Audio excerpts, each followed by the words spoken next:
Union পরিষদের সংরক্ষিত মহিলা মেম্বার পেয়ারা বেগম জনগণের প্রতিনিধিত্ব করলেও নিজের নেই মাথা গোঁজার মতো ঠাঁই।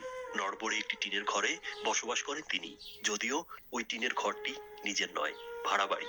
জনপ্রতিনিধি হয়েও দরিদ্রতার সাথে লড়াই করেই জনগণের কাছেই হাত পাততে হয় তাকে। ভাগ্যের নির্মম পরিহাসে 2022 সালে স্থানীয় সরকার নির্বাচনে দুইজন প্রার্থীকে পরাজিত করে ইউনিয়ন পরিষদের মেম্বার নির্বাচিত হন পেয়ারা বেগম। তাতেও নিজের ভাগ্যের চাকা পরিবর্তন করতে পারেননি তিনি।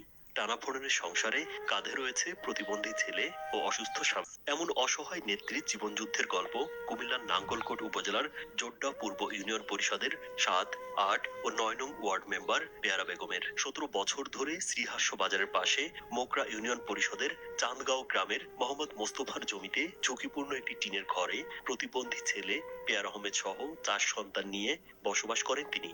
পেয়ারা বেগম ও প্রতিবন্ধী ছেলে ভিক্ষা করে যা পান তাই দিয়ে টেনে টুনে চলে সংসার। পেয়ারা বেগম জানান, স্বামীর 6 শতক জায়গা ছিল, যা বিক্রি করে সন্তানের চিকিৎসা করিয়েও পরিবর্তন হয়নি তার ভাগ্যের চাকা। অপরদিকে অসুস্থ স্বামীকে নিয়েও আছেন বেকায়দায়। ইউপি মেম্বারের সম্মানী প্রতি মাসে পান 3,500 টাকা।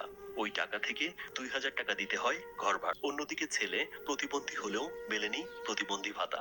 আমার মতন অসহায় এই আঙ্গুর সাইডে গ্রামের ভিতরে কেউ নাই। অসহায় এই জনপ্রতিনিধিকে সহযোগিতার আশ্বাস দিয়েছেন উপজেলা নির্বাহী কর্মকর্তা মোহাম্মদ আলামিন সরকার। সরকার ও বিত্তবানরা অসহায় এই নেত্রীর পাশে দাঁড়াবে এমন প্রত্যাশা সবার।